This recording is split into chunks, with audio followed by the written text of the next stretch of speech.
Doctor Dilip గూడ గారు, మీరు మీ హెల్త్ని ఎలా చూసుకుంటారండి? How do you take care now that your qualified doctor? మీరు వందల మందికి వేల మందికి సలహాలు ఇస్తారు.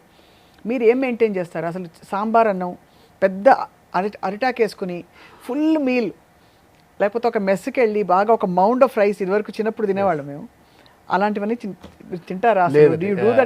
I have stopped eating white rice or white rice based idli dosa లాంటివి నేను తిని 5 years అవుతుంది బేసికలీ. మీ హెల్త్ మారింది ఆ తర్వాత? ఖచ్చితంగా. సో నేను 30 to 40 times a day when I tell my patients, I follow it. నేను అది పాటిస్తూనే చెప్తాను. ఎందుకంటే ఇప్పుడు డయాబెటిక్ డైట్ అనేది it is not just diabetics తినాల్సిన డైటే కాదు, అందరం తినాల్సిన diet. So that is what even I have been following. So బేసిక్గా అంటే గ్లైసెమిక్ ఇండెక్స్ అంటాం, అంటే తినగానే ఇట్లా ఒక షుగర్ స్పైక్ వచ్చే ఫుడ్స్ని మనం వీ డోంట్ ఎంకరేజ్. సో కొంచెం డైజెస్ట్ అవ్వడానికి కష్టపడాలి మన గ్యాస్ట్రోఇంటెస్టైనల్ సిస్టమ్. సో దానికి ఏంటి, కాంప్లెక్స్ కార్బ్స్ మంచివి.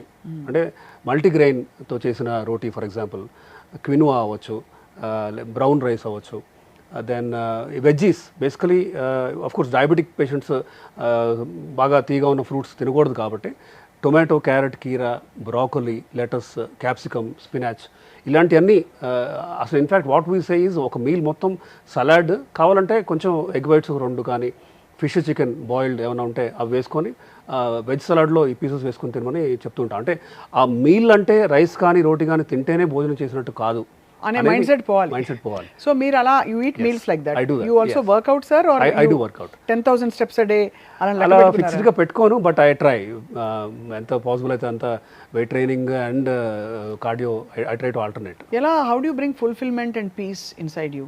ఇట్ ఈస్ అబౌట్ ఇన్నర్గా, అంటే I get inner peace with, I'm satisfied with what I'm doing. And నాకు పెద్ద అన్రీచబుల్ అంబిషన్స్, గోల్స్ లాంటివి ఏం లేవు. So I'm content. I think ఆ కంటెంట్గా ఉండటం, పీస్ఫుల్గా ఉండటం మ్యాటర్స్ అలాట్. కార్టిసాల్ లెవెల్స్ పెరుగుతూ ఉంటాయి స్ట్రెస్ పెరుగుతున్న కొద్దీ. కార్టిసాల్ ఇవన్నీ గ్రోత్ హార్మోన్, ఎపినెఫ్రిన్ కానీ, అడ్రినలిన్ కానీ ఇవన్నీ ఏం చేస్తాయంటే కాన్స్టెంట్గా రెస్టింగ్ హార్ట్ రేట్ని 90కో ఎంతకో ఉంచుతుంది. నార్మల్గా heart rate should be around 70, 65 to 72 అలానే ఉండాలి బేసిక్. చూసుకుంటున్నాను సార్, అంటే అదే పాల్పిటేషన్స్ అంటారు. కరెక్ట్.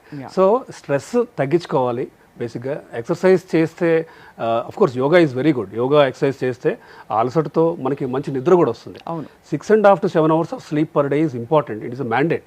అంతే. పీపుల్ అండర్ ఎస్టిమేట్, అంటే నిద్రదే ఉంది 4-5 hours పడుకొని then they continue slogging. But say for example for whatever reason, మీ జాబ్ వల్ల అవ్వచ్చు, మీకు at a stretch 6.5 to 7 hours పడుకోలేకపోవచ్చు. ఇన్ దట్ కేస్ ఆఫ్టర్నూన్ ఒక న్యాప్, ఒక పవర్ న్యాప్ తీసుకోవటం, ఒక 1/2 hour అవ్వచ్చు, 45 minutes అవ్వచ్చు. సో ఇలా నిద్ర ఒకటి, ఎక్సర్సైజ్ కానీ, దెన్ కంప్లీట్గా స్మోకింగ్ అనేది ఆపేయాలి. ఇంకా ఆల్కహాల్ అంటే సోషల్ ఇంటరాక్షన్స్లో once in 2 or 3 weeks, అది కూడా binge drinking is a problem. People may not drink say once in a week or అంటే రోజు తాగకపోవచ్చు, కానీ తాగినప్పుడు బాగా ఎక్కువ తాగాలనుకోండి, that is a problem. That is actually a kind of stress that you are pushing the body into. So binge drinking is a problem. And especially ఈ మధ్య చూస్తున్నాం అది. People who don't drink but then they land up in the ER with full of dehydration, kidney stones అవ్వచ్చు, liver shrink అవటం లాంటివి కూడా చూస్తూ ఉంటాం. Okay. So you stay away from all habits and you try. No అంటే ఇప్పుడు life స్టైల్లో చాలా చేంజెస్ వచ్చేసాయండి, యాజ్ వీ నో. అంటే because of so many things. So we all need coping mechanisms also to, అంటే go out sometimes, stay out late in the night.